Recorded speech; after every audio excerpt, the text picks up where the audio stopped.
জনগণের টাকায় সংসদে বসে আজাইরা আলাপ করা হচ্ছে বললেন ইনকিলাব মঞ্চে জাবের ভাই। ভিডিওটা দেখেন এবং শেষ পর্যন্ত দেখলে বুঝতে পারবেন। প্রতি ঘন্টায় সংসদে জনগণের টাকা ব্যয় হচ্ছে 1,64,00,000 টাকা।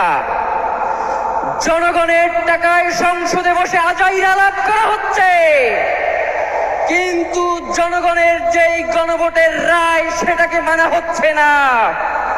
প্রিয় ভাইয়েরা, আজকে অনেকেই মনে করেন আপনারা মহাজন হয়েছেন। এই দেশে বহুত মহাজন আপনাদের আগেও ছিল, কেউ টিকতে পারে নাই।